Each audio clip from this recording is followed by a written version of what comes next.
Sveiki, sveiki! Šodien es esmu sarunā ar Ditu. Dita Leinerte ir Labi. tāds ļoti daudzpusīgs cilvēks, manuprāt, pirtniece, dūla, psiholoģija un vēl visādu dziedniecības metožu praktiķe. Un mēs šodien vairāk par psiholoģiju dziedniecībā parunāsim, jo jaunā laika dziedniecības kursā jaunajā Dita kā reiz mācīs psiholoģiju un komunikācijas prasmes. Bet varbūt sākumā neķeramies uzreiz pie tām psiholoģijas lietām, bet kā tu vispār skaties uz dziedniecību šobrīd un kā tu viņu redzi mūsdienu cilvēka dzīvē, kā tev šķiet, kas tur šobrīd tajā jomā notiek? Jā, es ārkārtīgi priecājos, ka tagad cilvēkiem ir izvēle, kuros gadījumos un ar kādām sāpēm vai grūtībām pie kā vērsties, un ka ir iespēja arī būt gan sev cietniekiem, gan palīdzēt citiem cilvēkiem, lai gan, nu, tā kā mēs jau vienmēr to esam darījuši. Visas vecmāmiņas taisīja tējas un līmēja ceļmalu lapas saviem mazbērniem uz Jā, nu ceļgaliem. vismaz Jā. Latvijā noteikti, jā. Un, ja varbūt kaut kur kaut kas ir aizmirsies, vai kādā ģimenē vecmāmiņa nav izpildījuši savu pienākumu, tad tagad ir iespēja pamācīties gan jau pieminēto, gan arī citas metodes. Tā ka man ir prieks, ka tagad var skaļi runāt gan par garīgumu, gan arī par dziedniecību, un ka tas netiek uzskatīts par kaut ko tumsonīgu vai ļaunprātīgu. Jā, man kaut kā patīk tā tendence, kuru es manu kaut kādus pēdējos gadus, 10, 15, ka ar dziedniecību sāk sadarboties arī tādi kaut kādām jaunām vēsmām atvērti mediķi, un arī psihologi vairs tā kā neskatās ar baltu aci, bet jau tā kā saprot, ka mēs varam tā no visām pusēm uz to cilvēku vērsties pie viņa. Un tas varbūt tieši par psiholoģiju dziedniekam. Priekš kam tam dziedniekam vajag to psiholoģiju? Un cik lielā mērā viņam to vajag?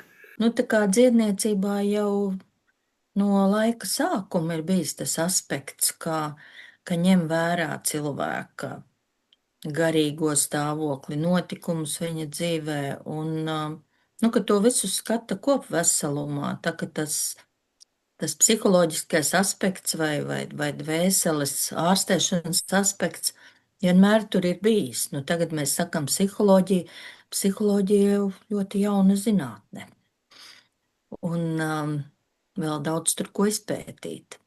Bet tātad, lai mēs labāk varētu saprast sevi, lai labāk saprastu tos, kam mēs gribam palīdzēt, varbūt tuviniekus, varbūt vēl kādu cilvēku, tad ir ļoti svarīgi kaut ko zināt, kaut ko iemācīties. Par psihologiem šai kursā neviens nekļūs, bet kas ir tieši tas, ko tu dosi no visas tās milzīgās psiholoģijas zinātnes jomas, kas ir tieši tas, ko tu esi izvēlējusies, kas būtu dziedniekiem visnoderīgākais? Es gribu padalīties vispirms ar to, kas man pašai ir ļoti interesējis mūža garumā un interesē joprojām, un par ko es esmu priecīgi uzzināt kaut ko vairāk. Viena lieta ir piedzimšana, par ko mēs joprojām visu nesam sapratuši, ne par to, kā cilvēks aizsākas, ne par to, kā viņš dzimst, spēja ietekmēt viņa nākamo dzīvi, bet šo to zinām, un par to interesējas gan vecmātes, gan dūles, gan arī psihologi. Un tagad mēs kļūstam ar vien tādi humānāki un ar vien vairāk izzinām, un arī tas, kā cilvēki piedzimst, ja piedzimst ar vien tādos harmoniskākos, mierīgākos apstākļos, tad varbūt arī viņu dzīve un veselība izvēršas labāk. Un, ja jau par piedzimšanu, tad arī par nāvi, jo tā arī tāda lietiņa, kura neizbēgami Garantēti ar mums notiks. ar mums visiem notiks. Un pavadīt visu mūžu baidoties no nāves, nevis dzīvojot, tiešām nav priecīgi. Un tādēļ, jā, ko esmu par to dzirdējusi gan no cilvēkiem stāstos, gan lasījusi visādās grāmatās, labprāt padalīšos ar jums. Bet kā tev šķiet, cik daudz mēs vispār apzināmies to nāves klātbūtni? Vai nav tā, ka mēs viņus kaut kā izslēdzam, bišķiņ tā vispār distancējamies, jo mēs tā kā, arī tas vecums mums tā neļoti, mēs tā cenšamies neredzēt šito. Jā, tāda ir. Un tā kā, ja runājam par to, kāpēc tad ir tādas milzīgas bailes, tad kaut kādā ziņā tas arī varbūt ir saistīts, kā jau viss mūsu dzīvē ar bērnību, ar pārdzīvotām varbūt kādām milzīgām bailēm vai draudīgām situācijām, dzīvībai draudīgām agrā bērnībā, kad vēl nav valodiņas un mēs to nevaram atcerēties, bet tās bailes mūsu ķermenis un dvēsele atceras un tādēļ ir cilvēki, ar kuriem vispār šo vārdu gandrīz vai pieminēt nevar. Un, protams, mēs visi pārējie dzīvojam skaistuma, jaunības un pārticības pasaulē un daram visu, lai izskatītos jaunāki un smukāki. Tas pats par sevi ir labi. Kas nemaz tikai, nav ja mēs slikti. neizslēdzam arī to dzīves citu pusi, kura mums atgādina, kā jau viss, ko mēs izslēdzam, viņa mums sāk beigās klauvēt pie tā mūsu ķermeņa. Mums rodās dažādas kaites, ja, un kuras tīri fiziskā līmenī vairs nelikvidējas. Ja? Viņas tā neizzūd, jo viņas klauvējas atkal, jo tur ir kam klauvēt. Es ļoti priecājos, ka pasaulē un arī Latvijā attīstās palīdzības sistēma nedziedinām slimiem cilvēkiem, ka mēs negribam ieslēgt slimnīcās vientulībā tos, kam laiks iet uz citu pasauli, ka viņi var būt kopā ar tuviniekiem, izbaudīt pēdējās dienas, un ka arī tuvinieki, bailēs nemok prom, bet viņi spēj pieņemt, ka tā notiek, ka tā tiešām ir nāve. Un pasaulē jau ir visādas brīnišķīgas tradīcijas, kuras tieši tādēļ ir radītas un gadsimtiem ievērotas un pilnveidotas, jo tās ir cilvēkiem palīdzošas. Pa dzīves vidu tur arī visādas krīzes cilvēkiem uznāk, un tagad mums pirmkārt, mums ir palielinājusies tā informācijas aprite. Mēs daudz vairāk zinām, kad kaut kas notiek. Mums liekas, ka pasaulē notiek daudz vairāk visādas kataklizmas, bet man liekas, ka notika jau arī agrāk, tikai mēs par to tā neuzzinājām, jo mums bija 2 avīzes un 1 TV kanāls. Ja. Vēl pirms tam vispār zinājām tikai to, kas notiek mūsu miestiņā, Jā. un pēc mēneša uzzinājām, kas galvaspilsētā. Un jā, mums ir ļoti daudz informācijas, un tās ir visādas tādas druskas, un citreiz jau jāpateicas vecumam un kaut kādam zināmam briedumam, ka to mēs sākam likt kopā un skatīties, kā tā pasaule iekārtota. Vai tā kā brīnīties, ka ar mani notiek krīze, vai dzīves ceļā sastopos ar lielu bedri, vai tā kā pieņemt, ka tas ir taisni brīnums, ka vēl tas bija noticis, jo faktiski agri vai vēlu mēs katrs ar kaut ko satiekamies, mūs katru gaida kāda dzīves tāda dziļāka ieleja, kurai ir kāds noteikts uzdevums. Citreiz mēs to saprotam, bet diezgan ātri. Kad uzkāpjam uz grābekļa, piemēram, citreiz nesaprotam un domājam, par ko man tāds sods. esmu labs cilvēks. Man liekas, ka tas labs cilvēks reizēm ir visai tālu no patiesas cilvēks.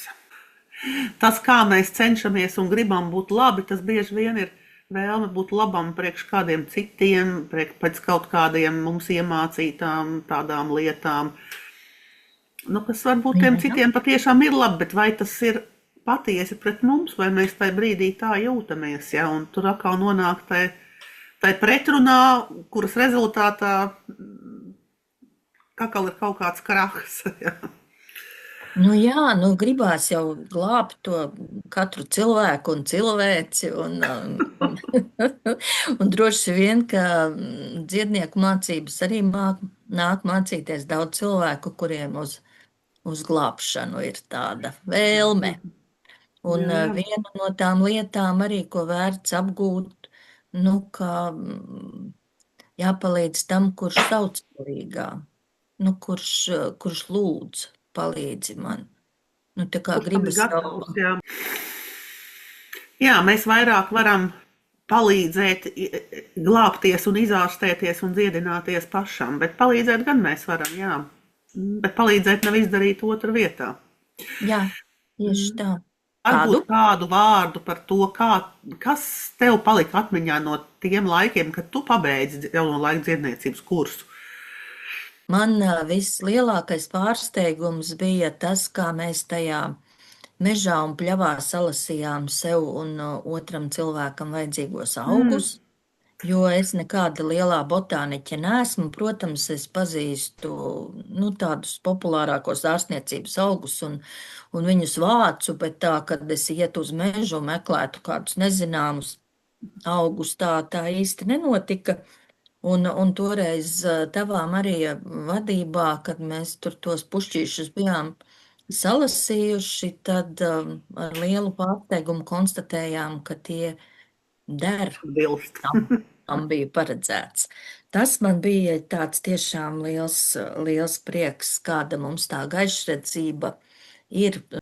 Un, protams, mani personīgi uzrunāja visas vizualizācijas un darbs telpā, jo iepriekš man neskapēc bija tāds, es pati sevi biju ierobežojusi, ka vizualizācijas un kaut ko tādu, to dara ar grupu.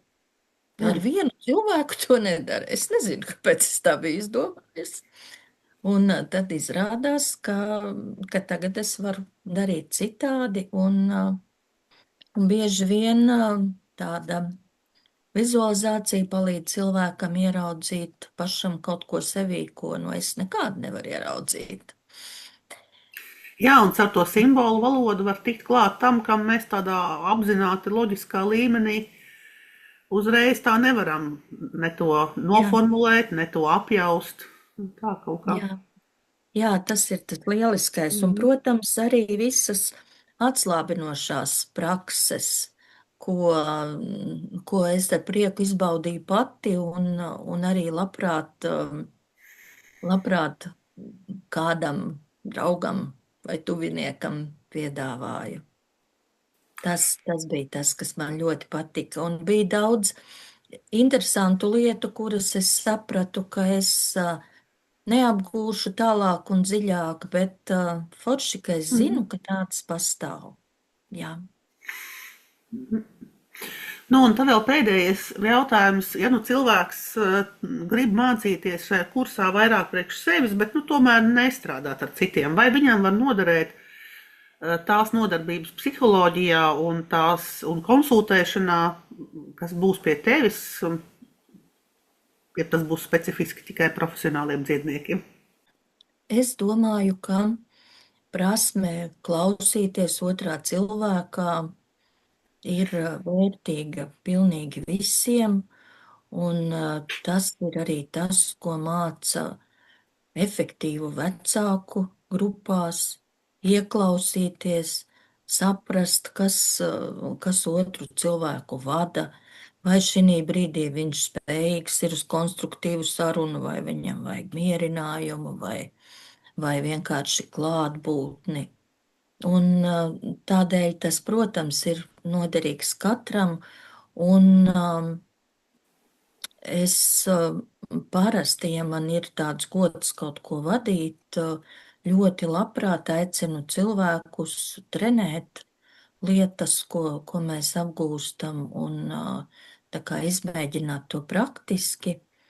Un tas ir tas, ko es jūtu arī mūsu jaunā laika dziednieku apmācībās, ka cilvēki, kuri ar to ikdienā nenodarbojas, ļoti samulst tādā situācijā. Nu, piemēram, kādi tur bija mums uzdevumi, dažas minūtes izjautāt partneri. Nu, tā kā, un to visu var iegūt tikai trenējoties. Jā, un tad patrenēsimies, un bez šaubām, ka tas noderēs, lai labāk saprastu, ko grib vēstīt partneris vai bērni vai mazbērni. Tad tie, kas nokļūs līdz mūsu kursam, satiks Ditu jau jūnijā. Jā, priecāšos par tikšanos. Paldies, Marija, par iespēju. Paldies!